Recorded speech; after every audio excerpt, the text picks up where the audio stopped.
Dear students, चला पुन्हा आपला जो सेशन सुरू आहे त्याला आपण कंटिन्यू करूया. आता तुम्हाला गव्हर्नन्स इव्होल्युशन समजलं, त्यानंतर तुम्हाला विद्यार्थी मित्रांनो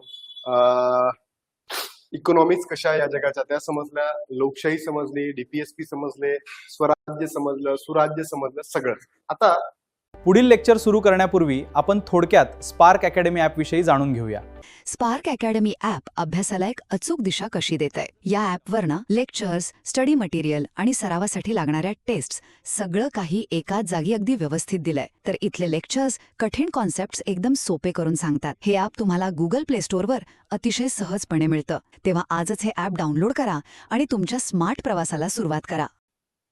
जे मी समजून सांगितलेलं आहे त्याला आपण या स्लाइडच्या माध्यमातून पुन्हा एकदा रिवाइजच्या पद्धतीमध्ये समजून घेऊ. बघा, मी तुम्हाला गव्हर्नमेंट आणि गव्हर्नन्सचा तो गोल सर्कल काढला. ज्याच्यामध्ये गव्हर्नमेंट एक साधन आहे, एक इन्स्ट्रुमेंट आहे किंवा एक संस्था आहे. याचं काम काय आहे की लॉज बनवणं. याचं काम काय, लॉ बनवणं. बहुतेकदा एक काय असं सामूहिक असतं, एक कलेक्टिव्ह असतं ना. पार्लिमेंट एक कलेक्टिव्ह बॉडी आहे. येस, भौगोलिक राजकीय, कॉर्पोरेट किंवा सामाजिक राजकीय असे असू शकतात. अगदी बरोबर. राष्ट्र राज्य यस असू शकतं. त्यानंतर प्रशासन जे करते ते प्रशासन. सरकार म्हणजे हे जे गव्हर्नमेंट जे करते ते प्रशासन. मी तुम्हाला ऍक्च्युली सांगितलं की प्रशासन काय बनवते, कायदा बनवते.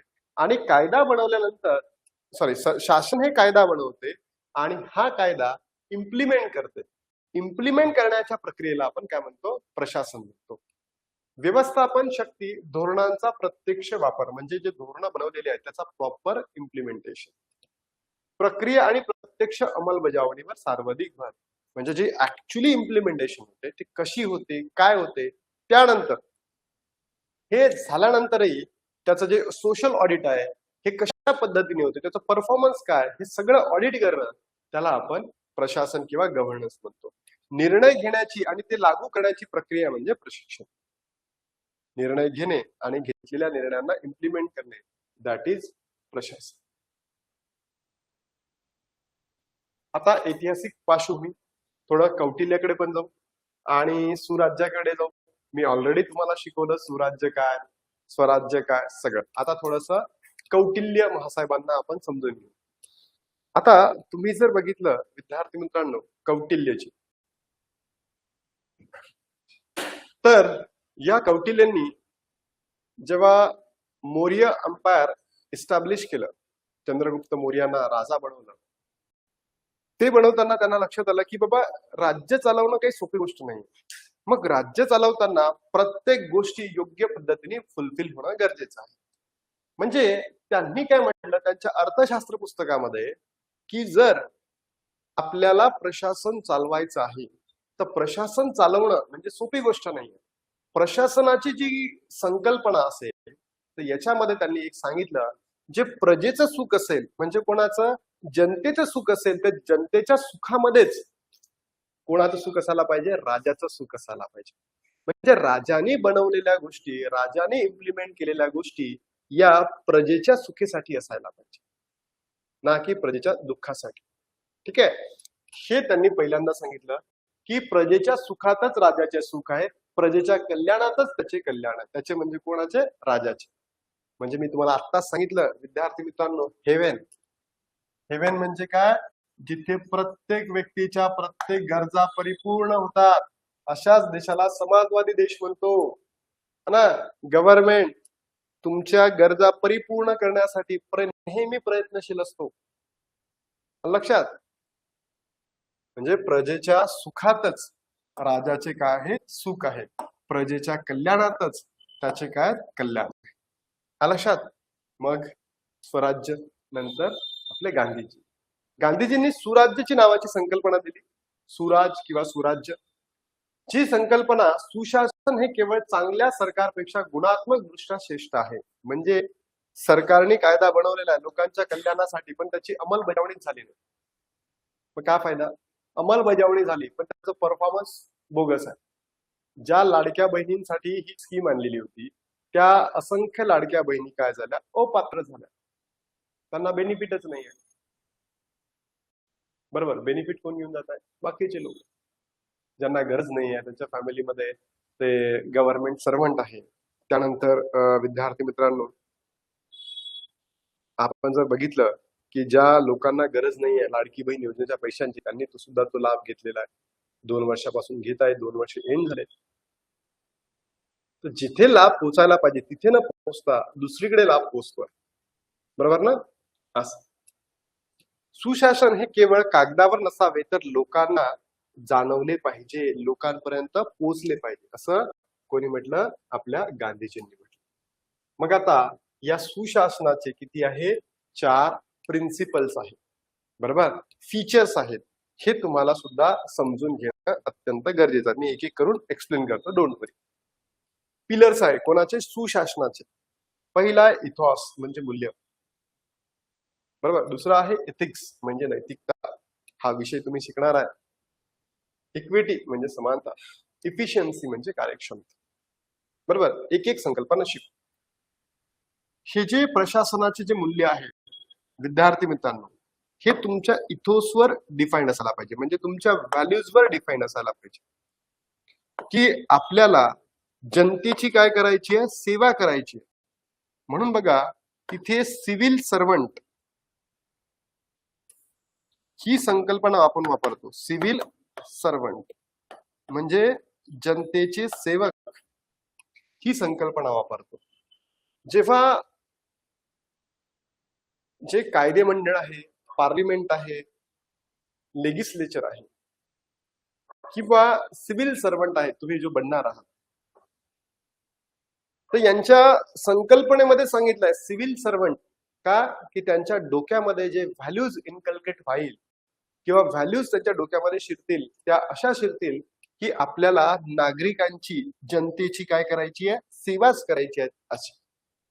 म्हणून आपल्या सुशासनाचा पहिलाच प्रिन्सिपल सांगतो इथॉस, जिथे नागरिकांच्या सेवेसाठी ते असतील तत्पर असतील. नंतर एथिक्स म्हणजे नैतिकता. प्रशासनामध्ये प्रामाणिकपणा आणि पारदर्शकता असणं गरजेची आहे. कारण विद्यार्थी मित्रांनो, हे जे सिव्हिल सर्वंट आहे यांना लोकांचे सेवक म्हणून बनवलेले आहे की बाबा लोकांची काळजी घेण्यासाठी जेव्हा एखादी रूल बनवेल तर लोकांच्या डेव्हलपमेंटसाठी, बरोबर ना, की स्वतःच्या डेव्हलपमेंटसाठी, बरोबर. आता होतं काय? स्वतःची डेव्हलपमेंट होतं, आपली होतं का? नाही होत. दुसरं सांगितलं त्यांनी इथिक्स, म्हणजे हे करताना त्यांनी आता लोकांचा पुढे लक्ष ठेवलं की बाबा लोकांच्या हिशोबाने बनवायचं. बनवल्यानंतर त्यांच्या थॉट मध्ये नेहमी काय असायला पाहिजे? ट्रान्सपरन्सी असायला पाहिजे. ट्रान्सपरन्सी, अकाउंटेबिलिटी, रिस्पॉन्सिव्हनेस ना, आणि ती पार्टिसिपेटिव्ह असली पाहिजे. लक्षात? त्यालाच आपण इथिक्स म्हणतो, नैतिकता. म्हणजे आता जाऊ आपण इक्विटी. इक्विटीचा अर्थ होतो विद्यार्थी मित्रांनो समता. मग याचा अर्थ काय? समता. सर याला तर मग आपण इक्विटी लिहिण्यापेक्षा आपण इक्वॅलिटी लिहिलं असतं ना. सांगतो, एक्सप्लेन कर.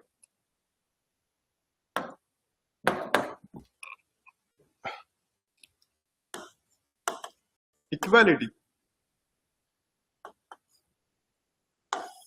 आणि दुसरं आहे इक्विटी.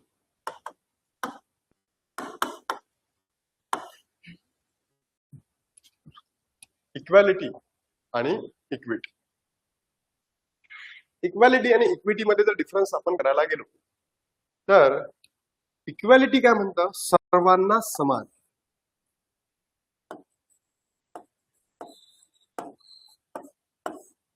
सर्वांना समान, सर्वांना समान.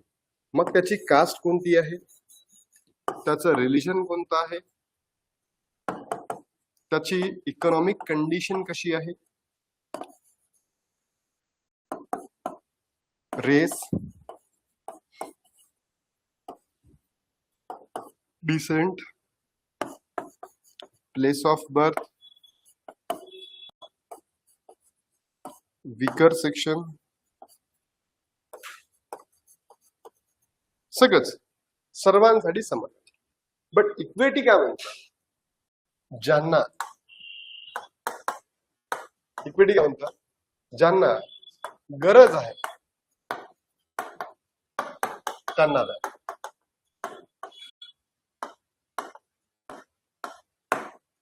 ज्यांना गरज आहे त्यांना द्या. इक्विटी म्हणजे काय? ज्यांना गरज आहे त्यांना द्या, ज्यांना गरज नाही त्यांना द्यायची गरज नाही. ज्यांना जास्त द्यायचं त्यांना जास्त द्या, ज्यांना कमी द्यायचं त्यांना कमी द्या. ठीक आहे, एक्झाम्पल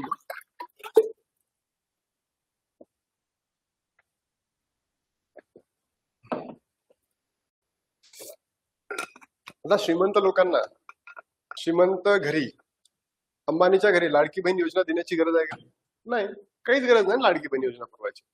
पण लाडकी बहीण योजना गरीब लोकांना पोचायला पाहिजे. म्हणजे ज्या लोकांना त्या योजनेचा फायदा व्हायला पाहिजे त्यांना ती द्यायला पाहिजे, ज्यांना नाही पाहिजे त्यांना नाही द्यायची.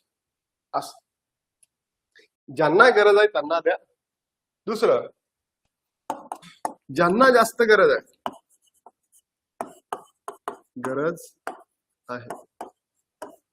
त्यांना जास्त द्या.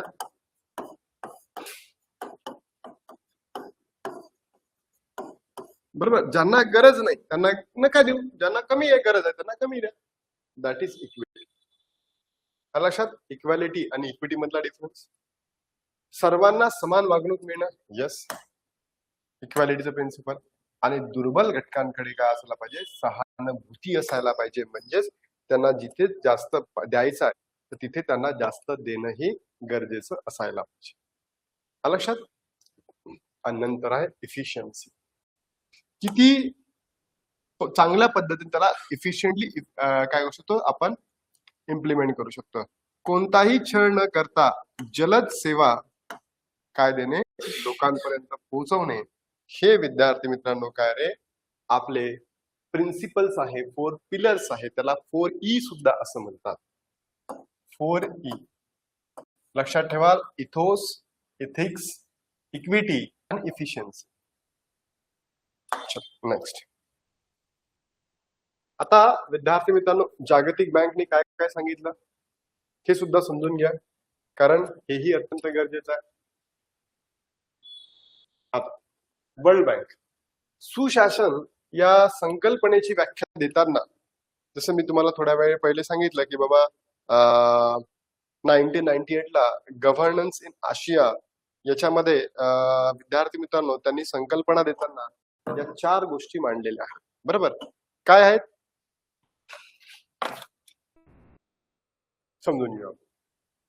बघा, वैधता. पहिलं लेजिटिमेसी. सरकारला शासित जनतेची संमती आणि पाठिंबा आवश्यक आहे. म्हणजे जर सरकारने एखादी लॉ बनवला, जोपर्यंत तो लॉ लोकांच्या पसंतीला उतरत नाही तोपर्यंत त्याला इम्प्लिमेंट करू नका. चुकीच्या पद्धतीने तुम्ही लॉ बनवून त्याची अंमलबजावणी जर करू शकत नसाल तर त्याचा काहीही फायदा होणार नाही. बरोबर, त्याला आपण वैधता म्हणतो, लिजिटिमेसी म्हणतो. सरकारला शासित आणि जनतेची संमती पाठिंबा असणे काय आवश्यक आहे. दुसरा आहे विद्यार्थी मित्रांनो उत्तरदायित्व.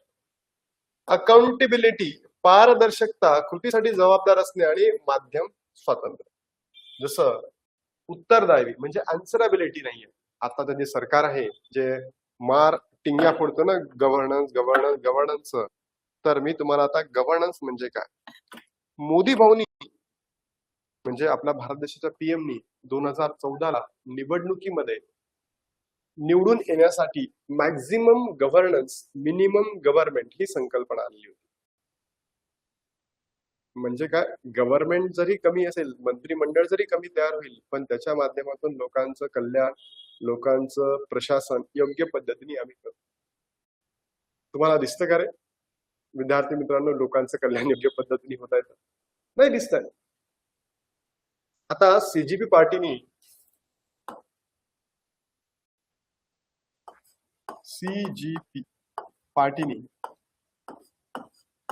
धर्मेंद्र प्रधान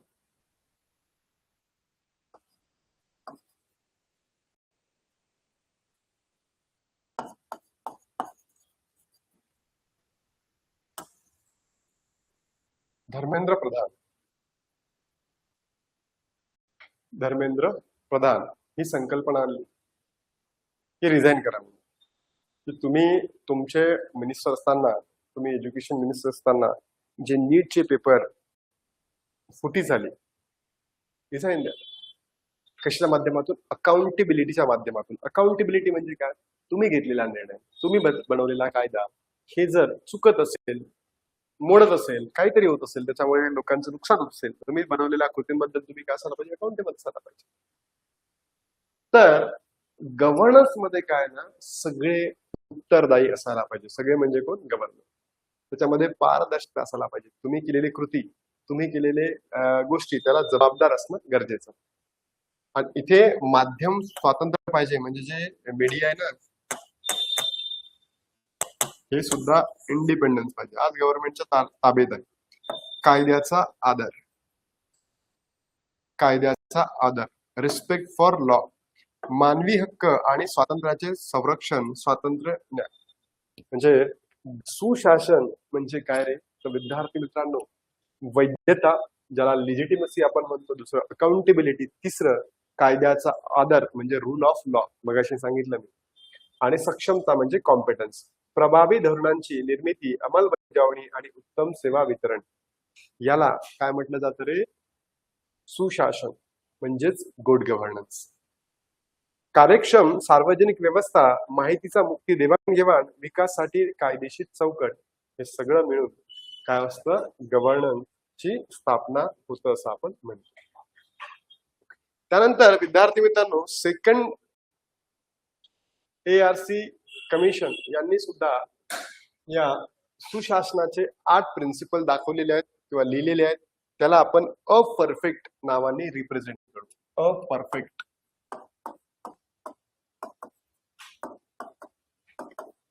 अपर्फेक्ट 8 प्रिन्सिपल बघा.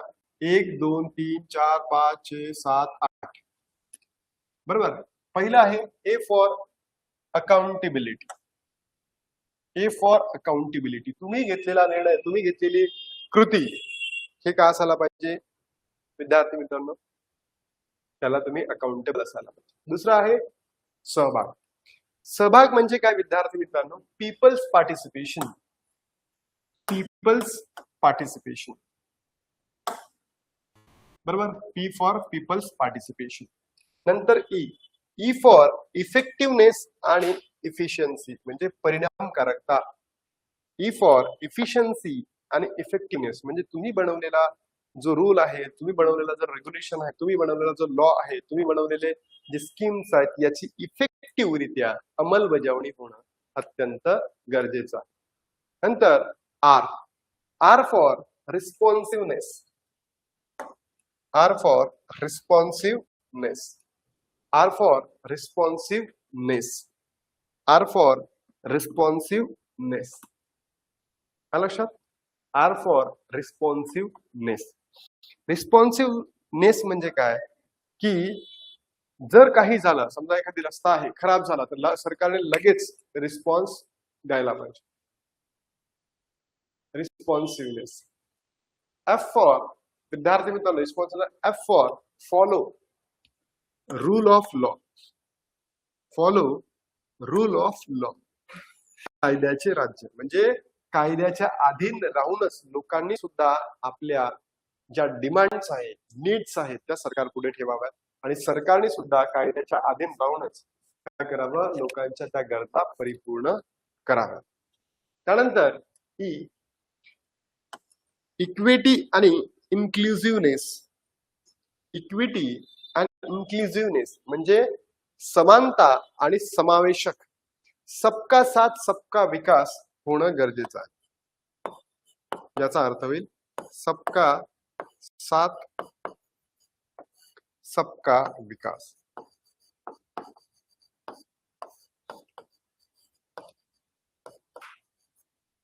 सबका साथ सबका विकास होणं त्या ठिकाणी गरजेचं आहे. त्यानंतर विद्यार्थी मित्रांनो, कॉन्सेन्सस. कॉन्सेन्सस म्हणजे सहमती घेणे, लोकांची सहमती घेणे, सरकारची सहमती असणे. सी म्हणजे कॉन्सेन्सस. आणि टी म्हणजे ट्रान्सपरन्सी. कुठं असेल? ट्रान्सपरन्सी. बरोबर. यामुळे भ्रष्टाचार कमी होतो आणि समाजातील दुर्बल घटकांना सुद्धा जो आवाज आहे तो काय होतो? विद्यार्थी मित्रांनो बळकट होतो. तुम्ही काय लक्षात ठेवा? अपर्फेक्ट. अपर्फेक्ट. अपर्फेक्ट मध्ये A for accountability, P for participation, E for effectiveness, efficiency, R for responsiveness, E for equity and inclusiveness, F for follow the rule of law, C for consensus oriented and T for transparency. Second ERC commission. इतकं जरी तुम्ही लिहिलं विद्यार्थी मित्रांनो तर तुम्ही जे उत्तर आहे 1 नंबर होईल. याच्या अगोदर तुम्हाला मी वर्ल्ड बँकनी जागतिक बँकेने ज्या गोष्टी सांगितल्या त्याला मी माझ्या भाषेमध्ये सांगतो, तुम्हाला लक्षात येईल. तुम्हाला असं लिहिलं वैधता, लेजिटिमिटी, मसी, कॉम्पिटन्स, उत्तरदायित्व किंवा रिस्पेक्ट फॉर लॉ हे लिहिलं तरी चालेल. सोबतच तुम्ही असं लिहिलं चालेल विद्यार्थी मित्रांनो कन्सेप्ट ऑफ गुड गव्हर्नन्स मध्ये अकाउंटेबिलिटी इथे लिहून घेऊ आपण. अकाउंटेबिलिटी, त्यानंतर ट्रान्सपरन्सी, ट्रान्सपरन्सी, त्याच्यानंतर प्रेडिक्टेबिलिटी आणि अकाउंटेबिलिटी. प्रेडिक्टेबिलिटी अँड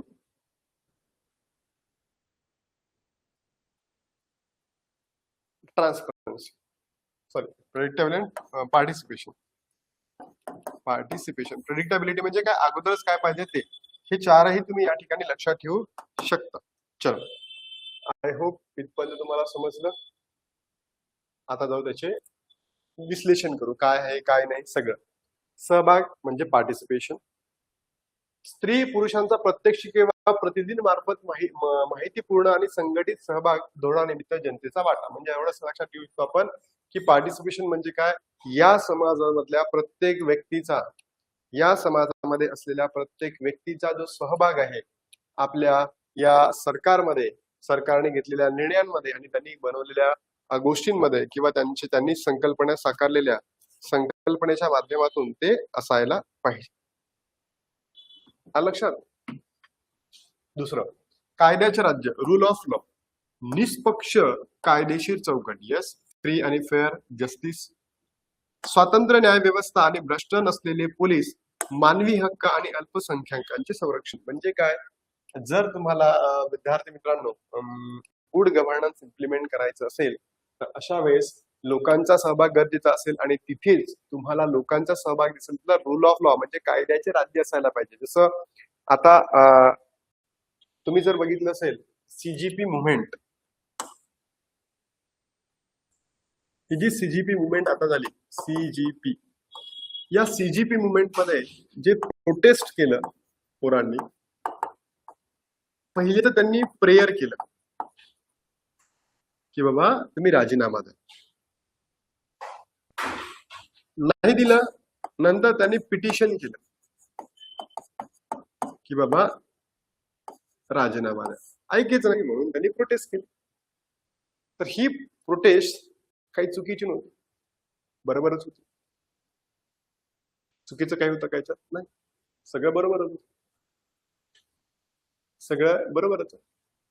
पण तिकडून जो लाठीचार्ज झाला, बरोबर, पॅलेट्स मारण्यात आले, दगड मारण्यात आले, का? लाठीचार्ज करण्यात आला, का? मग हे रूल ऑफ लॉ मध्ये आहे का? नाही. म्हणजे लोकांनी सुद्धा ज्या गोष्टी केल्या त्या रूल ऑफ लॉच्या अधीन असायला पाहिजे आणि सरकारकडनं सुद्धा जे होत आहे ते सुद्धा कशाच्या अधीन पाहिजे? विद्यार्थी मित्रांनो सांगा मला, कशाच्या अधीन पाहिजे रे? रूल ऑफ लॉच्या अधीन. पारदर्शकता, माहिती मुक्तपणे आणि समजण्यास सोप्या स्वरूपात उपलब्ध असणे, नियमानुसार प्रक्रिया घेणे. तुम्ही बघितलं असेल विद्यार्थी मित्रांनो, झारखंडचं एक एक्झाम्पल देतो तुम्हाला लक्षात येईल. झारखंड या राज्यामध्ये सध्या ना हे चालू आहे, काय म्हणतो आपण, काय म्हणतो, झारखंड या राज्यामध्ये सध्या हे चालू आहे, काय म्हणतो आपण, आपलं सीजीपी मुवमेंट सारखी प्रक्रिया चालू आहे.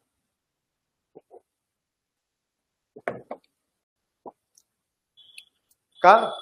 कारण तिथे जे पेपर लीक झाले, रिझल्ट आला, त्यानंतर कोणाचेच मार्क्स त्या ठिकाणी दाखवण्यात आले, कोणाचेच नाही.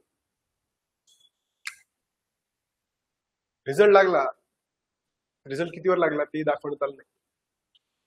एक व्हायरल कॉपी होत आहे, त्याला आय थिंक 48 मार्क्स आहे, 48 क्वेश्चन सॉल्व्ह केलेले आहेत आणि रिझल्ट लागला 172 की 173. मी असं ऐकलं, मला माहिती नाही, बट असंच काहीतरी आहे. आणि त्याच्यानंतर विद्यार्थी मित्रांनो, ज्या पोराने सोडवलाच नाही पेपर तो सिलेक्टेड झाला. मग कसं? मग काही ना काहीतरी इश्यू आहे. एका सीट मागे 25, 30 लाख रुपये घेण्यात आले. एका सीट मागे 25 लाख, 30 लाख रुपये घेण्यात आले. मग विचार करा विद्यार्थी मित्रांनो, किती इश्यूज आहे. तर हे इश्यूज सरकार जर योग्य पद्धतीने करत नसेल तर, म्हणजे ट्रान्सपरन्सी आहे का नाही, सरकारने सांगायला पाहिजे होतं की बाबा कसं यांची अपॉइंटमेंट झाली, का झाली, सगळे त्यांचे जे OMR शीट्स आहे, सगळे आन्सर शीट आहे, दाखवायला पाहिजे. घ्या, तुम्हाला काय पाहिजे सगळं ठेवा ना. म्हणजे गव्हर्नन्स जर प्रोव्हाइड करायचं असेल तर तुम्हाला या सगळ्या गोष्टी त्या ठिकाणी देणं अत्यंत गरजेचं आहे. मग काय, प्रतिसाद देणारे म्हणजे रिस्पॉन्सिव्ह असायला, सर्व भागधारकांना योग्य काल्य मर्यादेत सेवा देणे, तक्रारींचे जलद निवारण करणे अत्यंत गरजेचं आहे. आणि इतके दिवस होऊ नये, म्हणजे 20 दिवस होऊ नये सरकार तिथे झोपलेलंच आहे, झोपेचं नाटक करत आहे. ऍक्च्युली प्रॉब्लेम काय माहितीये का, जे सरकार आहे ना, हे नेहमी झोपेचं नाटक करत असतं.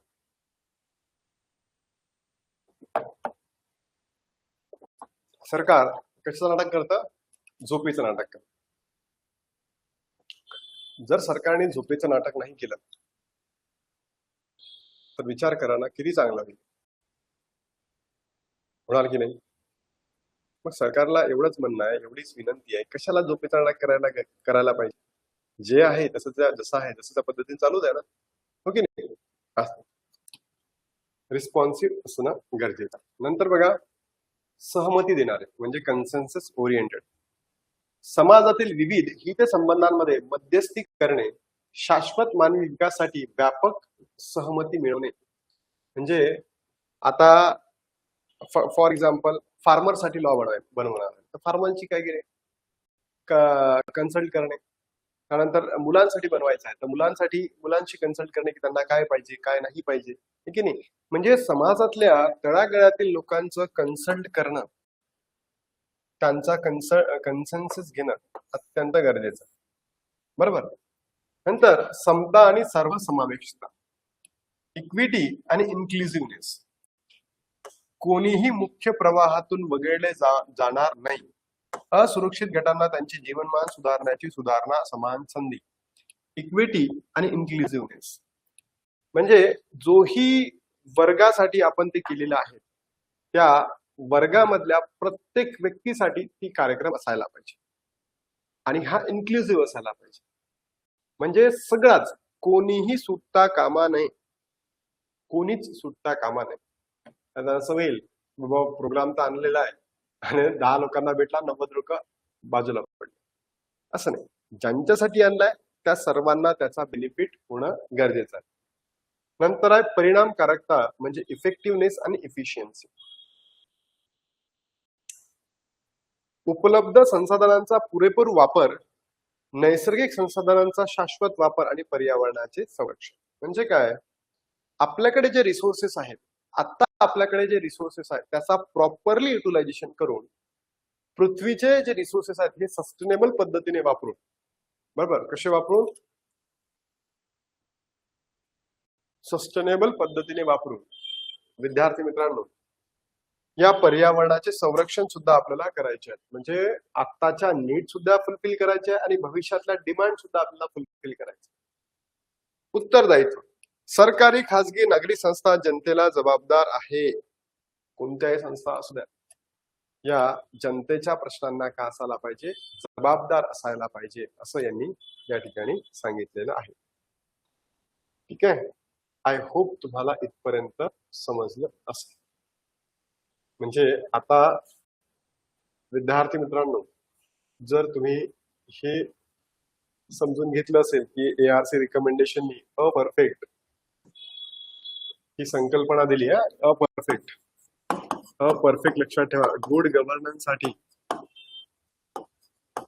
अपर्फेक्ट प्रिन्सिपल्स आहे. A फॉर आन्सरेबिलिटी किंवा accountability, P for participation, E for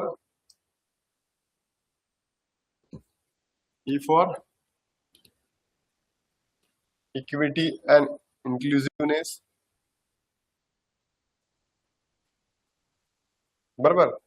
नंतर एफिशियंट आणि effectiveness, R for responsiveness, F for follow the rule of law, C for consensus आणि T फॉर ट्रान्सपरन्सी. ठीक आहे, हे अपर्फेक्ट लक्षात घ्या. आता हे जे सुशासन होणार आहे तर हे सिटीजन सेंट्रिक असायला पाहिजे. म्हणजे इथे जनता त्यांच्या समोर असायला पाहिजे. ठीक आहे, नागरिक केंद्रीय प्रशासन असणं गरजेचं आहे. उद्दिष्ट नागरिकांचे कल्याण आणि त्यांचे समाधान. येस, हे शिकवलं मी तुम्हाला. समाजवादी तत्व आठवते का? DPSP, directive principle of state policy.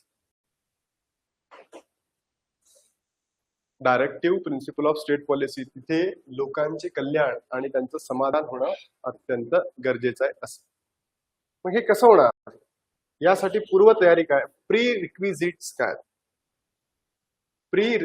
काय? तर विद्यार्थी मित्रांनो, सक्षम कायदेशीर चौकट त्या ठिकाणी असणं गरजेचं आहे. सक्षम कायदेशीर चौकट त्या ठिकाणी असणं गरजेचं आहे.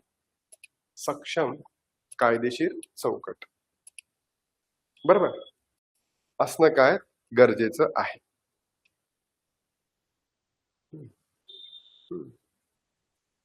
सक्षम कायदेशीर चौकट त्या ठिकाणी असणं गरजेचं आहे. दुसरा आहे मजबूत संस्थात्मक यंत्रणा. म्हणजे बॉडीज ज्या आहे, आयोग जे आहेत, हे काय असायला पाहिजे? स्ट्रॉंग. जसं आपण कॅग म्हणतो. कॅगला काय रिप्रेझेंट केलं आपण? आपल्या भारतीय संविधानातील नॉवेल किंवा important body, most important body of Indian constitution म्हणजे कॅग. पण काही लोकांनी म्हटलं की वाघ तर आहे पण बिना दाताचा आहे. वाघ आहे, सिंह आहे पण बिना दाताचा आहे. काही लोकांनी म्हटलंय वाघ आहे पण तो प्लास्टिकचा वाघ आहे. काहीच नाही. टीथलेस टायगर, टीथलेस लॉयन अशी संकल्पना त्यांनी त्या बॉडीची केली. तर जर आपल्याला सुशासन हे सिटीजन सेंट्रिक असतील तर त्याच्यामध्ये ना जे संस्था आहेत या कसायला पाहिजे? संस्था स्ट्रॉंग असणं गरजेचं आहे. सक्षम कर्मचारी आणि व्यवस्थापन. सक्षम कर्मचारी आणि व्यवस्थापन म्हणजे जे पदाधिकारी असतील याचे ते काय असायला पाहिजे विद्यार्थी मित्रांनो? इफिशियंट असणं गरजेचं आहे. नॉलेजेबल असणं गरजेचं आहे. सत्तेचे विकेंद्रीकरण म्हणजे जेव्हा आपल्याला सिटीजन सेंट्रिक लॉज बनवायचे आहेत त्यावेळेस डिसेंट्रलायझेशन असणं सुद्धा गरजेचं आहे. आता डिसेंट्रलायझेशन काय मी थोड्या वेळाने तुम्हाला समजून सांगतोच. तत्पूर्वी हे मुख्य तत्व बघून घेऊ. हे तर प्री रिक्विजिट्स आहेत. सक्षम कायदेजवळ, मजबूत संस्थात्मक, सक्षम कर्मचारी आणि सत्तेचे विकेंद्रीकरण. मुख्य तत्व जर बघितलं, कायद्याचे राज्य, शून्य सहनशीलता, झिरो टॉलरन्स त्या ठिकाणी असायला पाहिजे. प्रशासनातील नैतिकता, नागरी सेवा सुधारणा, प्रशासनाचे वेळोवेळी स्वतंत्र मूल्यमापन. ठीक आहे, हे सुद्धा या ठिकाणी काय गरजेचं आहे कोर प्रिन्सिपल मध्ये. आता विकेंद्रीकरण कसं असतं मी तुम्हाला सांगतो. बघा, विकेंद्रीकरण जर शिकायचं असेल तर एक डायग्राम काढू, ते तुम्हाला समजेल. पहिली आहे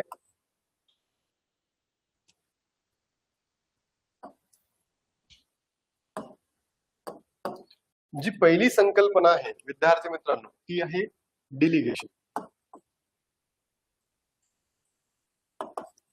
दुसरी संकल्पना आहे डिव्होल्यूशन. तिसरी संकल्पना आहे डिसेंट्रलायझेशन म्हणजे विकेंद्रीकरण. याला हस्तांतरण करू म्हणून याला म्हणू आपण. डिलिगेशन म्हणजे हस्तांतरण करणे. याला म्हणू वाटप करणे, याला विकेंद्रीकरण.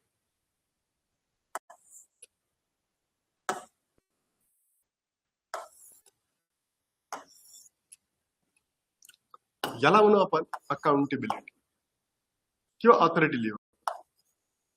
ऑथॉरिटी इथे लिहू विद्यार्थी मित्रांनो, पॉवर अँड रिस्पॉन्सिबिलिटी.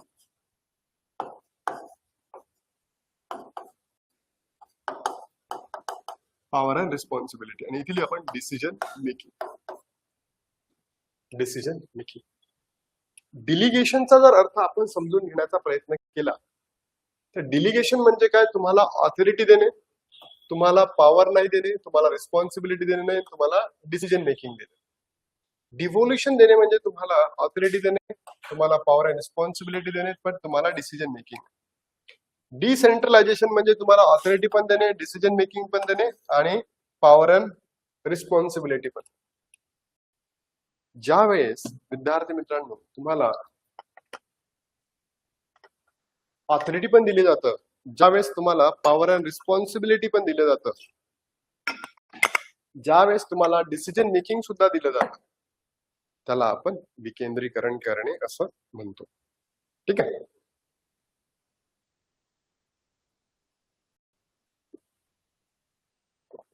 आता विकेंद्रीकरण म्हणजे काय अजून समजलं नसेल,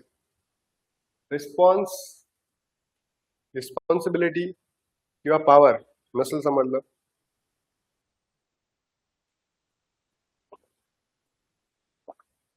मी तुम्हाला समजून सांगतो.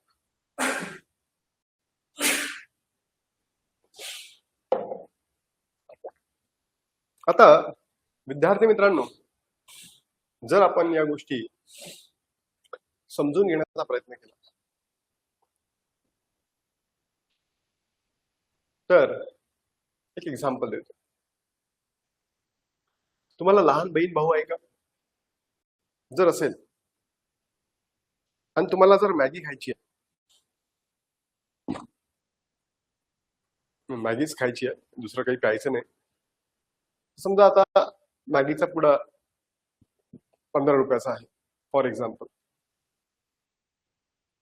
आणि हा जो 15 रुपयाचा पुडा आहे, विद्यार्थी मित्रांनो आणायचा आहे, तुम्ही भावाला 15 रुपये दिले तर सांगितलं फक्त मॅगीचा पुडा आण, दुसरा आणला का तुला हाणतो धरून. म्हणजे तुम्ही तुमच्या भावाला काय दिली, ऑथॉरिटी दिली. म्हणजे तुमच्या जवळ असलेला जो अधिकार आहे तो तुम्ही तुमच्या भावाला दिला, त्याला म्हटलं जातं डिलिगेशन. म्हणजे तुमच्या जवळ असलेला अधिकार हा तुम्ही दुसऱ्याला देणं म्हणजे काय, डिलिगेशन. आता विद्यार्थी मित्रांनो, तुम्ही तुमच्या भावाला 20 रुपये दिले आणि म्हटलं की बाई बघ 15 रुपयाची काय मॅगीचं पॅकेट आणलं, 5 रुपयामध्ये तुला जे आणायचं ते आण. म्हणजे मॅगी मसाला आणि यप्पी मसाला आणि पप्पी मसाला पण आहे, जेप्पी मसाला पण आहे, काय जे आणायचं पण आण. म्हणजे जेव्हा एक व्यक्ती आपल्या जवळचं ऑथॉरिटी दुसऱ्याला देते प्लस आपल्या जवळचं डिव्होल्युशन करण्याचा अधिकार देते की बाबा तू तुझ्याकडले अधिकार तिसऱ्याला देऊ शकतो, तेव्हा त्याला आपण काय म्हणतो, डिव्होल्युशन. आणि आता तुम्ही आहे तुम्हाला काय खायचे, नूडल्स खायचे, मॅगीच खायचे ना, मॅगीच म्हणजे नूडल्स. तर तुम्ही तुमच्या भावाला म्हटलं की बाई हे पैसे घे. पैसे किती, 50 रुपये. तू मार्केटमध्ये जा, मॅगीचं पॅकेट आण, यप्पीचं पॅकेट आण, पप्पीचं पॅकेट आण, की मार्केटमधून मॅगी विकत आण, बनवून आण. दुकानात जा तिथून बनवून आण, एक प्लेट आण, अर्धा पण जे काय असतं. अल्टिमेट गोल काय, अल्टिमेट गोल आहे आपलं मॅगी खाणे. अशा वेळेस तुम्ही त्या व्यक्तीला काय दिलं, ऑथॉरिटी पण दिली मॅगी आणण्याची, पॉवर अँड रिस्पॉन्सिबिलिटी विचार करण्याचा अधिकार दिला की काय करायला पाहिजे आणि काय नाही, आणि त्याला सांगितलं की बाबा तुझ्याकडे डिसिजन मेकिंग पण आहे, गोल काय, नूडल्स का नाही, तू तो विचारही कर आणि त्याच्या माध्यमातून तो काय करून देईल, मग तुमच्यासाठी मॅगी सुद्धा घेऊन येते. लक्षात, वेल हे तुम्हाला समजलं सर. म्हणजे विकेंद्रीकरण करणे म्हणजे काय, तुम्हाला डिसिजन मेकिंगचा अधिकार त्या ठिकाणी उपलब्ध होतो. Got it? आता प्रशासन नागरिक केंद्राची बनवण्याची साधने काय, म्हणजे हे पीपल सेंट्रिक कसे असायला पाहिजे, म्हणजे जे स्कीम्स असणार आहे हे लोकांच्या फेवर मध्ये कसं असणार आहे, लोकांसाठी ते कसं असणार आहे, ते आपण या ठिकाणी आता समजून घेऊया. ठीक आहे, काही डाऊट आहे इथपर्यंत? असेल तर विचारा मला, नाहीतर आपल्याला इथून 30 मिनिटांमध्ये हे सगळं आता संपवायचं आहे. बस होऊन जाईल 30 मिनिटांमध्ये. बनवण्याची साधने बघा, प्रक्रियेचे पुन्हा अभियांत्रिकीकरण करणे. काय आहेत प्रक्रियेचे पूर्ण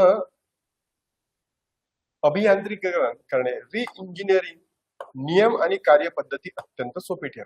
म्हणजे काय की आतापर्यंत तुम्ही जर बघितलं असेल गव्हर्नमेंटचे GR यायचे आणि हे गव्हर्नमेंटचे GR इतके लांब लचक यायचे. तुम्ही आता बघा ना, आता एक लाडकी बहीण योजनेचा जो GR येतो गव्हर्नमेंट रेझोल्युशन, याच्यामध्ये जर एवढंच लिहिलं की बाबा हा जो महिना आहे म्हणजे जुलै आणि ऑगस्ट या 2 महिन्याचे पैसे एकत्र भेटणार आहे 3000 रुपये. हा महिलांना सोपा समजायला इझी नाही का?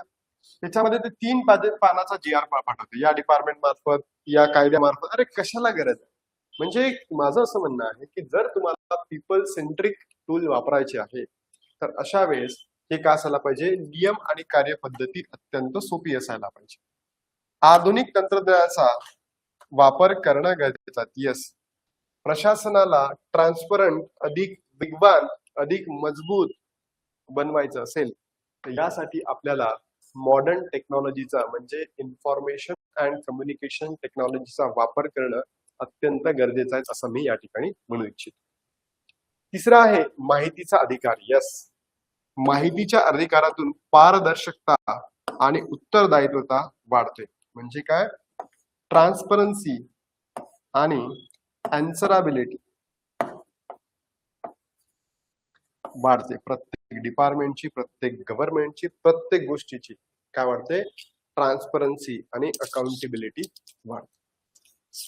त्यानंतर नागरिक सनद, सिटीजन चार्टर्स, हे काय, सेवांचे मानकीकरण आणि वेळेची हमी. म्हणजे काय, तुम्ही बँकमध्ये घेऊन गेला का कुठे, तर तिथे नियम लिहिले असतात की या टेबलला हे होते. जसं नवीन अकाउंट काढायचं असेल तर 2 नंबरला जा, तुमचं बँक अकाउंट अपडेट करायचं आहे तर 3 नंबरला या, 4 नंबरला कॅश मिळेल, 5 नंबरला इन्फॉर्मेशन मिळेल, 6 नंबरला हे मिळेल. आणि तिथे एका म्हणजे काउंटरला गेलं का तिथे दुसऱ्याला पाठवते, दुसऱ्याहून तिसऱ्याला, तिसऱ्याहून चौथ्याला. बरोबर. तर विद्यार्थी मित्रांनो, इथे आपण बघू शकतो की सिटीजन सेंट्रिक बनवायचं तर नियम आणि कार्यपद्धती अत्यंत सोपी बनवणे, मॉडर्न टेक्नॉलॉजीचा वापर करणे, सिटीजन चार्टर बनवणे, त्याच्या माध्यमातून काय होईल, टाइम बाउंड सर्व्हिसेस देता येईल.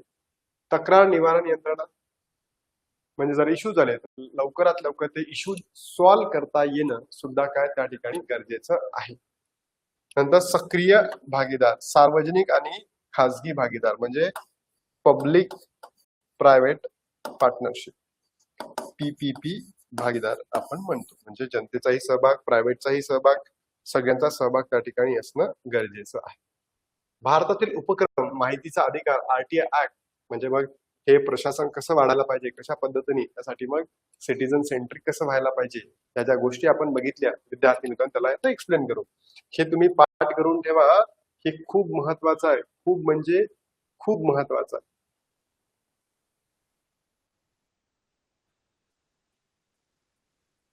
लक्षात काय, नियम कार्यपद्धती सोपी करणे, दुसरं आधुनिक तंत्रज्ञान, तिसरं RTI, नागरिक सनद, तक्रार निवारण आणि सक्रिय सहभाग. आता भारतातील उपक्रम, माहितीचा अधिकार 2005, माहितीचा अधिकार 2005 अंतर्गत ICCPR च्या कलम 19 नुसार भारतावर आंतरराष्ट्रीय बंधन होते की तुम्ही काय करा, तुमच्या देशामध्ये प्रशासनामध्ये पारदर्शकता आणि ओपननेस म्हणजे खुलेपणा आणण्यासाठी अत्यंत महत्वाचे पाऊल ठेवलेले आहे. त्यामुळे सरकारची समाजाप्रती जबाबदारी, रिस्पॉन्सिबिलिटी वाढलेली आहे. आजही तुम्ही जर बघितलं असेल, कधी मध्ये ना मला इतक्या चांगल्या गोष्टी आपल्या भारतामध्ये आहे, पण त्या त्या गोष्टीनं हे जे सरकार आहे ना इम्प्लिमेंट करत नाही. का करत नाही तुम्हाला माहित आहे. सरकारला पारदर्शकता ठेवायची नाहीये सिस्टीम मध्ये. कारण की जितकी जास्त पारदर्शकता असेल,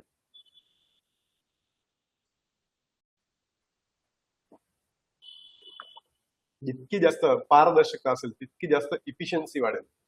पण सरकारला एफिशियन्सी वाढवायची नाहीये, सरकारला करप्शन वाढवायचं आहे. पीएम केअर फंड है ना, हो की नाही, आलं लक्षात. मग हे गुड गव्हर्नन्स कशाच्या माध्यमातून किंवा सिटीजन सेंट्रिक प्रशासन कसं इम्प्लिमेंट होईल, त्यासाठी महत्वाचं उदाहरण म्हणजे माहितीचा अधिकार. हे शिकवेल मी तुम्हाला उद्याला थोडस डिटेलमध्ये. आज फक्त याचं आपण थेरीज बघूयात. मग या केसेस काय, याचं महत्व काय, याचं इव्होल्युशन कसं आहे, हे सगळं मी तुम्हाला या ठिकाणी सांगणार आहे. सो डोंट वरी. सरकारला सार्वजनिक शाळेसाठी पब्लिक स्क्रुटिनीसाठी खुले करणार. केस स्टडी जानकारी बिहार फोन कॉलर आरटीआय अर्ज भरण्याची सुविधा ई गव्हर्नन्स राष्ट्रीय पुरस्कार प्राप्त. नंतर किमान सरकार म्हणजे minimum government and maximum governance.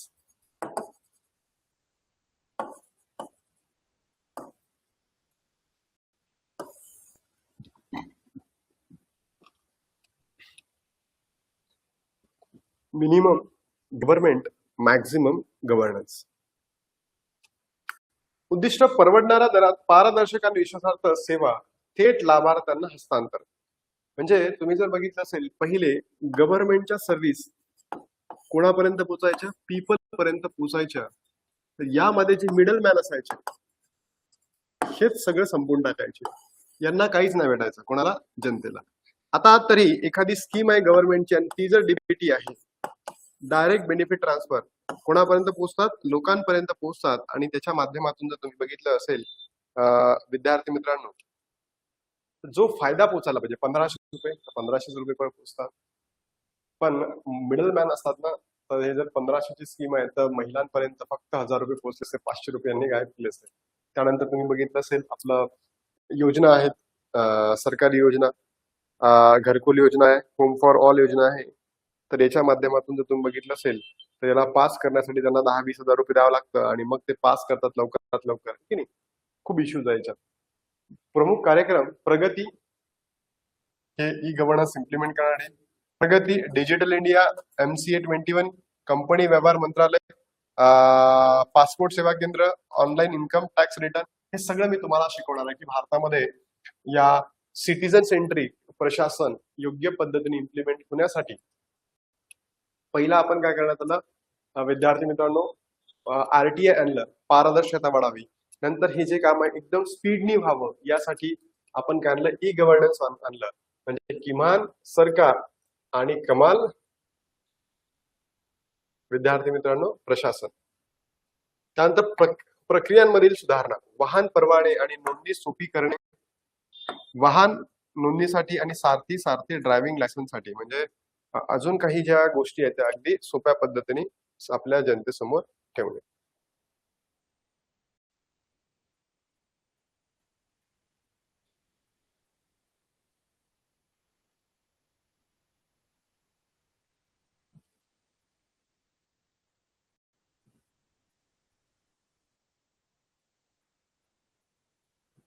ठीक आहे, दोन झाले.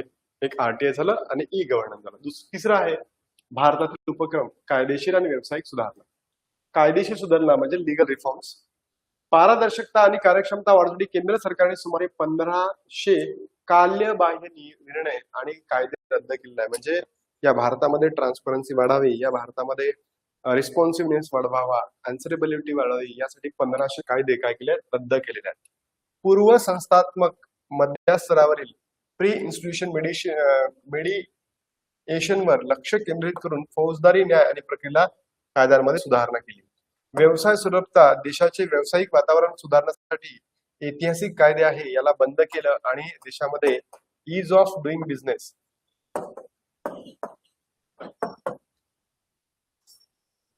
कमी केले. नादारी आणि नादारी सहित म्हणजे बँकरप्सी कोड कमी केले. वस्तू आणि सेवा कर जीएसटी लागू केलं. अँटी मनी लॉन्ड्रिंग कायदा, बरोबर, prevention of money laundering act बंद आणले.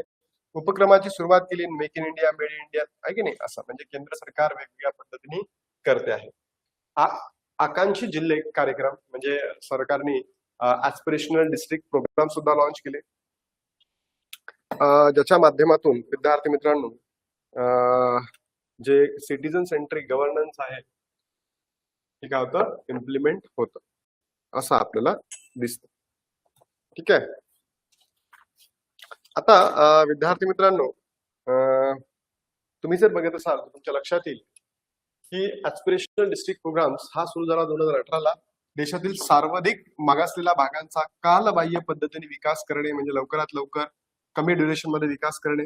Nodal agency NITI Aayog, yes नीती आयोगाने वेगवेगळ्या प्रोग्रामच्या माध्यमातून भारतामध्ये टार्गेटेड सेक्टर चॉईस केले आणि त्याच्या माध्यमातून त्या सेक्टरचा लवकरात लवकर विकास व्हावा सांगितलाय.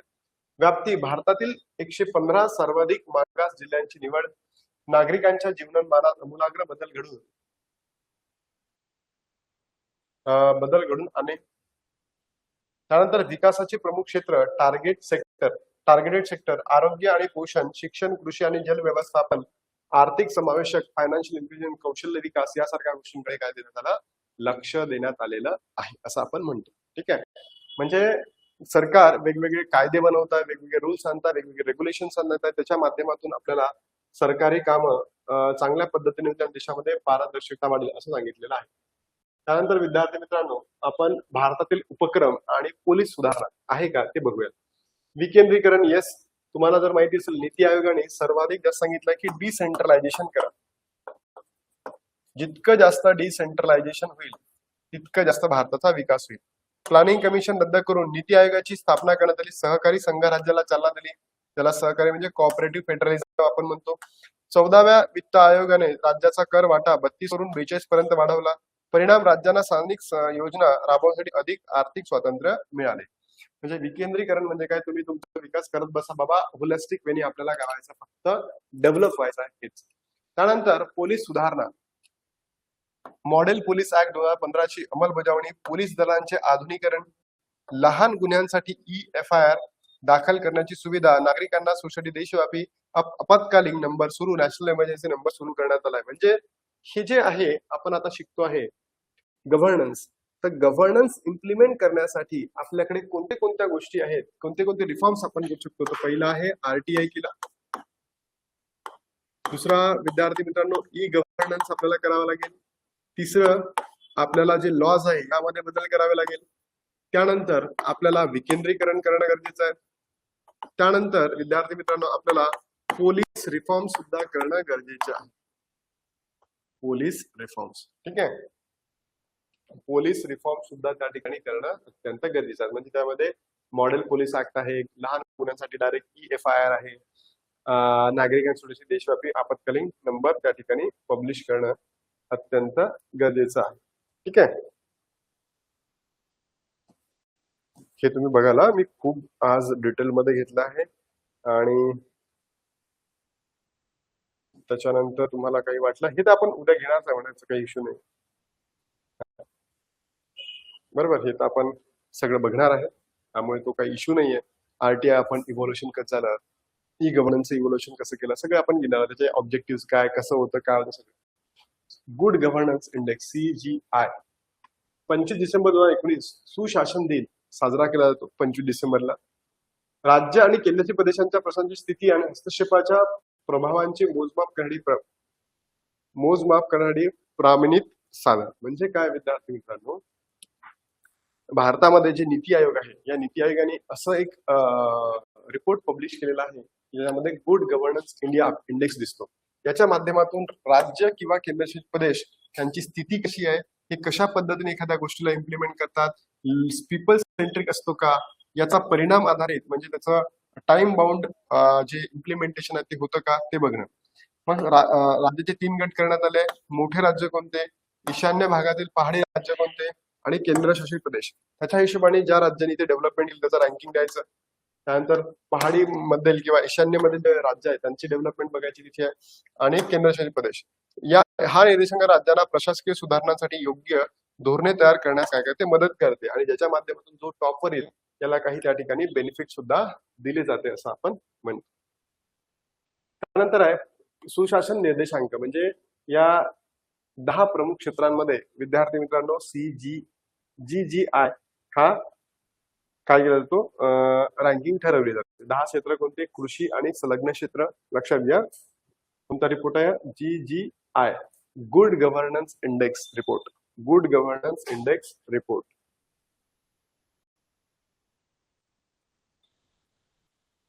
गुड गव्हर्नन्स रिपोर्ट काय आहेत विद्यार्थी मित्रांनो, कृषी आणि संलग्न क्षेत्र. कृषी आणि संलग्न क्षेत्र म्हणजे कृषी आणि त्याच्या रिलेटेड असलेले जे स्कीम्स आहे, रूल्स आहे, रेग्युलेशन किंवा त्याच्यासोबत असलेले जोडधंदे आहेत, याच्यामध्ये जर गव्हर्नमेंटच्या काही स्कीम्स असतील तर या लोकांपर्यंत पोहोचणं अनिवार्य आहे, तेही लवकरात लवकर, हे इथे आपल्याला माहिती पडतं. दुसरं आहे वाणिज्य आणि उद्योग. तुम्ही ऐकलं असेल MSME, micro small medium enterprises. याच्यामध्ये लोन मिळतं, किती मिळतं, कसं मिळतं, हे अजून ट्रान्सपरंट व्हायला पाहिजे. कशा पद्धतीने लोकांचे जे इश्यूज आहेत ते सॉर्ट आउट होतं है ना, हे सुद्धा त्यांनी त्या ठिकाणामध्ये टाकायला हवंय. हे टाकलं पण आहे त्यांना, कारण की GGI त्याच्यावर होतो. मानव संसाधन विकास म्हणजे ह्युमन रिसोर्स डेव्हलपमेंट. त्या राज्यामध्ये कशा पद्धतीने मानवाचा विकास होतो, म्हणजे एज्युकेशन कसं आहे, त्यानंतर तिथली लिटरसी रेट कसा आहे, त्यानंतर त्यांच्या लोकांच्या कल्याणासाठी त्या राज्यामध्ये काय काय केलं जातं, हे सगळं आपल्याला इथून माहिती पडतं. सार्वजनिक आरोग्य. त्या राज्यामधली जी पब्लिक हेल्थ आहे, तुम्ही सार्वजनिक हेल्थ मध्ये 25 लाखापर्यंत लोन देणार आहे. कोणतं गव्हर्नमेंट? तामिळनाडू गव्हर्नमेंट. बरोबर. सार्वजनिक पायाभूत सुविधा जे पब्लिक इन्फ्रास्ट्रक्चर आहे,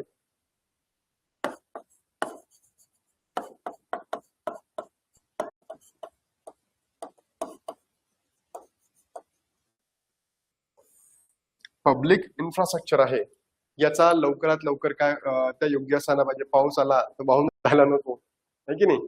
पब्लिक इन्फ्रास्ट्रक्चर योग्य पद्धतीने बनायला पाहिजे. त्याच्यामध्ये ऑल टाइम वेदर किंवा ऑल वेदर टाइम असं असायला पाहिजे. म्हणजे उन्हाळा आला तर उन्हामुळे म्हणजे ते पिघलायला नको, पावसाळा आला तर ते खराब व्हायला नको, थंडी लागली तर एकदम सुकुटायला नको, असं नाही व्हायला पाहिजे, आहे की नाही. All weather roads, public infrastructure असायला पाहिजे.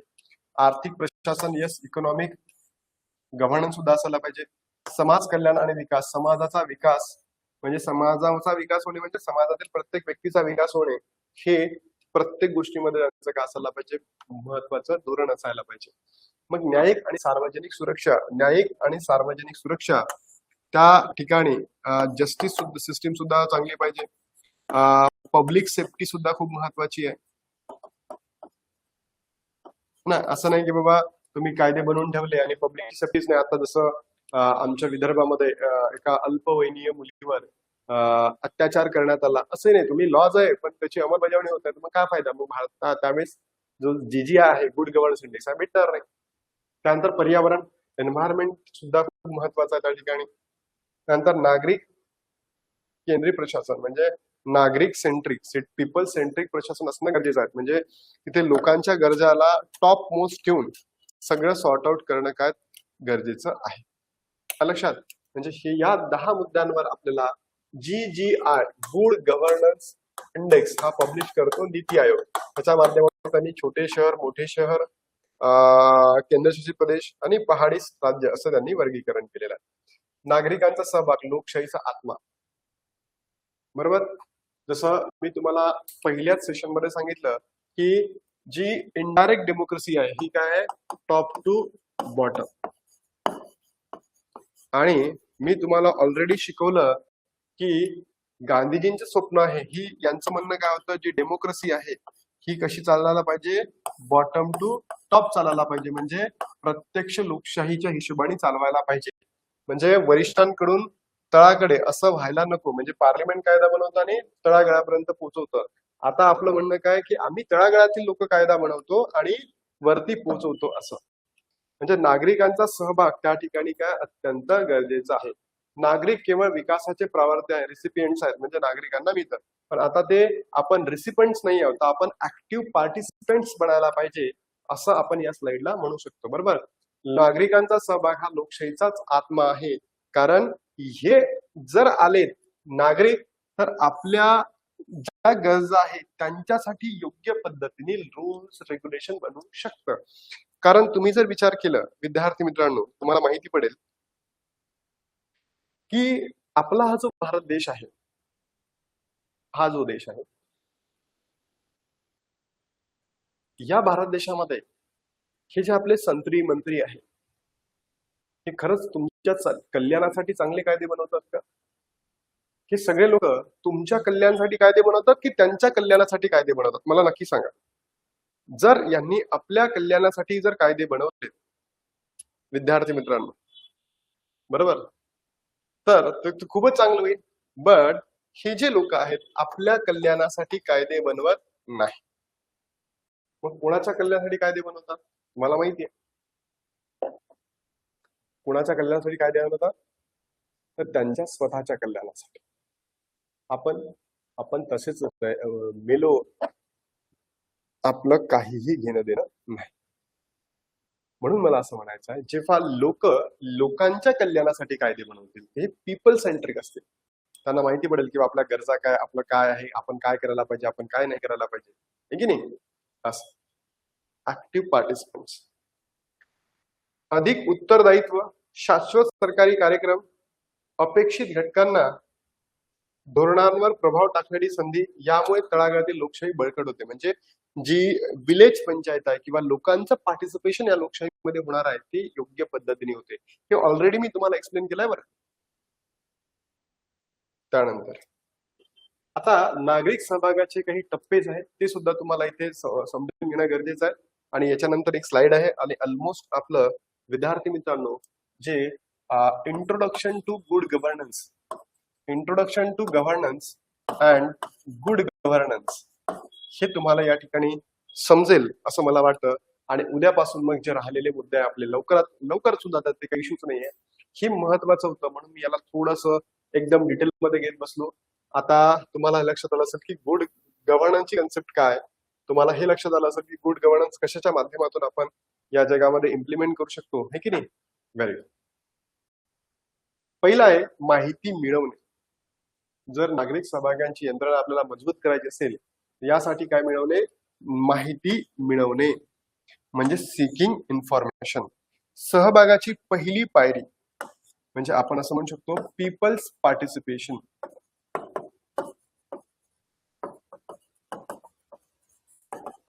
पीपल्स पार्टिसिपेशन म्हणजे लोकांचा सहभाग त्या ठिकाणी खूप अत्यंत महत्वाचा आहे.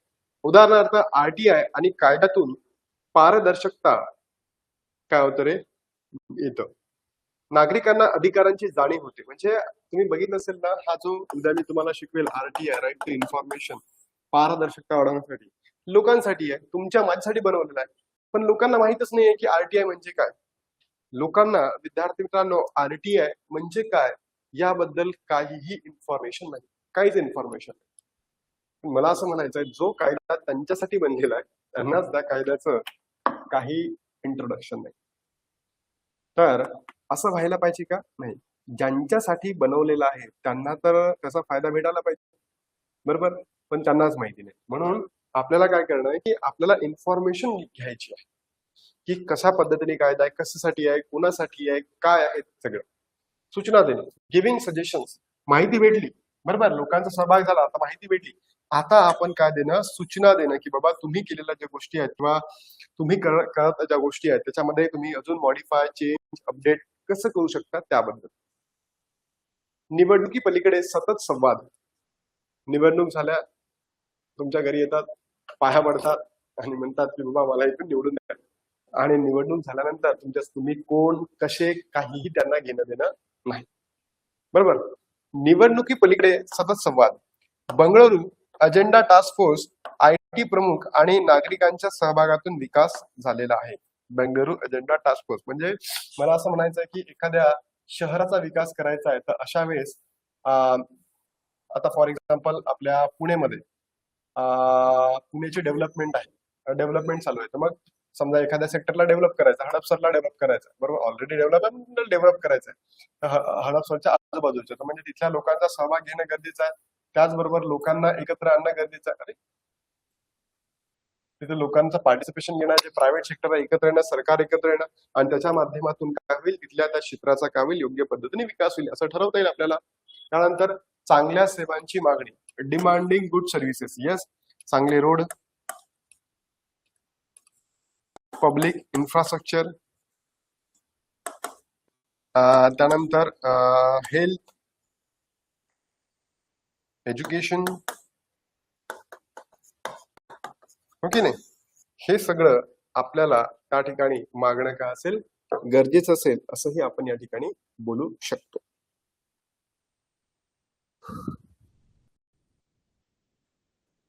लक्षात तुम्हाला? Very good. हे झालं चांगलं, म्हणजे काय, पहिलं आहे इन्फॉर्मेशन घेणे, दुसरं आहे विद्यार्थी मित्रांनो गिव्हिंग सजेशन, आणि तिसरं आहे डिमांडिंग सर्व्हिसेस, म्हणजे आपल्याला काय काय पाहिजे ते आपण डिमांड करू शकतो.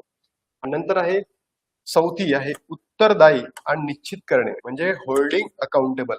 ज्यांनी हा नियम बनवलेला आहे, जर तुमच्या डिमांड फुलफिल होत नाहीये, तुमच्या मागण्या फुलफिल होत नाहीये, सरकारने म्हटलं की आम्ही फुलफिल करतो, पण ते खरंच होतं का, नाही होत आहे, चुकीच्या पद्धतीने होत आहे, यासाठी काय असायला पाहिजे, हे जे सरकार आहे हे अकाउंटेबल असलं पाहिजे, ज्यांनी हे नियम बनवलेला आहे. नागरिकांद्वारे सरकारी सेवांचे थेट मूल्यमापन, म्हणजे social audits, NGO audits, SHG audits, बरोबर, प्रायव्हेट ऑडिट्स करून एखादी स्कीम योग्य पद्धतीने इम्प्लिमेंट होत आहे की नाही हे बघणं सुद्धा गव्हर्नमेंट, आपल्या लोकांचं काम असणं गरजेचं आहे. वेळोवेळी फीडबॅक, म्हणजे एखादी रिपोर्ट खरंच चांगला झाला आहे, खरंच नाही झालेला आहे, त्याच्या संदर्भातला फीडबॅक देणं सुद्धा काय अपेक्षित आहे किंवा गरजेचं आहे असं आपण या ठिकाणी बोलू शकतो. ठीक आहे. वेळोवेळी सरकारला लोकांनी फीडबॅक देणं सुद्धा गरजेचं आहे असं आपण म्हणतो. त्यानंतर आहे citizen report card. Citizen report card जर आपण बघितलं असेल विद्यार्थी मित्रांनो, तर सिटीजननी एखादी स्कीम आहे त्याचा जर योग्य पद्धतीने इम्प्लिमेंटेशन होत नाही किंवा योग्य पद्धतीने ते इम्प्लिमेंट होत नाहीये, यासाठी काय करायला पाहिजे, आपला काही जो डाटा आलाय त्याच्यावरून एखादी रिपोर्ट पब्लिश करणं गरजेचं आहे. नंतर आहे सक्रिय निर्णय प्रक्रिया. Active decision making. नागरिक केवळ तक्रार करत नाही तर सरकार सोबत काम करत, म्हणजे असं म्हणायचं आहे की जे हे आपल्या भारताची जनता आहे, ही जनता फक्त तक्रार करत नाही, तर सरकारच्या ज्या स्कीम्स आहे, योजना आहेत, यांच्यामध्ये सहभाग घेतो आणि त्याच्या हिशोबाने आपल्याला काय करतो, लॉ बनवायला लावतो किंवा हेल्प करतो. नंतर आहे सहभागी बजेटिंग, म्हणजे पार्टिसिपेटरी बजेटिंग. जर तुम्हाला सांगितलं ना, आपण म्हणू पीपीपी मॉडेल मध्ये आपण टाकू पीपल्स, प्रायव्हेट आणि पब्लिक मॉडेल. जर एखाद्या स्कीमला खूप पैसा लागत आहे, अशा वेळेस पीपल्स आहे, प्रायव्हेट सेक्टर आहे आणि पब्लिक सेक्टर आहे, एकत्र येऊन, म्हणजे एखादी स्कीम आहे एखाद्या रिजनल लेवलला लावायची आहे, जसं आसाममध्ये तिथले लोकही एकत्र आले आहे, आता गव्हर्नमेंट पण एकत्र आलाय, आणि त्याचबरोबर जर तुम्ही बघितलं असेल विद्यार्थी मित्रांनो, अनेक सेक्टर पण आलाय, अनेक लोक फंडिंग घेऊन राहिले. समजा मी पण माझ्या एनजीओ मार्फत काही फंडिंग जिथे होते का ते बघतोय, है ना. धोरणे आणि प्रकल्पांवर जनमत चाचणी. धोरणे आणि जे प्रकल्प आहे ते खरंच योग्य पद्धतीने इम्प्लिमेंट झाले का, नाही झाले का, याच्यावर जनमत घेणे, लोकांची मत घेणे, ते सुद्धा काय त्या ठिकाणी तितकंच गरजेचं आहे असंही आपण या ठिकाणी म्हणतो. स्थानिक रुग्णालय, शाळांच्या व्यवस्थापन समित्यांमध्ये प्रतिनिधित्व. जसं स्थानिक जे हॉस्पिटल्स आहेत विद्यार्थी मित्रांनो, शाळांच्या व्यवस्थापन समित्यांमध्ये जनता आहे यांचा सहभाग वाढवणे, आणि या सहभागातून विद्यार्थी मित्रांनो एक परिपक्व असं फोरम तयार करून पीपल सेंट्रिक मुद्दे काय करणे, चालू करणे, असंच मला या ठिकाणी म्हणायचं आहे. तर विद्यार्थी मित्रांनो, उत्तरदायित्व निश्चित करणे, त्यानंतर प्रक्रिया निर्णय घेणे, सोबतच आता जर आपण बघितलं तर पीपल सहभाग कसं होईल, लोकांचं पार्टिसिपेशन कसं वाढेल, माहिती मिळणे, बरोबर. दुसरं आहे लोकांना सूचना देणे, म्हणजे सरकारला चांगल्या सेवांची मागणी करणे. त्यानंतर उत्तरदायित्व निश्चित करणे, म्हणजे होल्डिंग अकाउंटेबल टू गव्हर्नमेंट. आणि सक्रिय निर्णय घेऊन ऍक्टिव्ह डिसिजन मेकिंग करून आपल्याला आपल्या हिशोबाने योग्य पद्धतीने रूल्स रेग्युलेशनला बनवण्यासाठी मदत करणे. आय होप विद्यार्थी मित्रांनो तुम्हाला कन्सेप्ट कशाची गुड गव्हर्नन्सची समजली असेल, त्यानंतर त्याचं इंट्रोडक्शन समजलं असेल आणि what is meant by governance ही सुद्धा समजलं असेल. तर विद्यार्थी मित्रांनो आता इथे थांबतो आणि उद्याला तुम्हाला RTI समजून सांगतो, त्यानंतर सिटीजन चार्टर काय ते समजून सांगतो, त्यानंतर ट्रान्सपरन्सी काय असतं, अकाउंटेबिलिटी काय असतं, या सगळ्या कन्सेप्ट समजून सांगतो. आता रजा घेतो आणि उद्याला पुन्हा भेटतो. तोपर्यंत बाय बाय. काही राहिलं तर कॉल मेसेज करा. Bye bye. उर्वरित संपूर्ण लेक्चर पाहण्यासाठी स्पार्क अकॅडमी ॲप डाउनलोड करा आणि संपूर्ण GS MPSC राज्यसेवा बॅचमध्ये आजच एनरोल करा.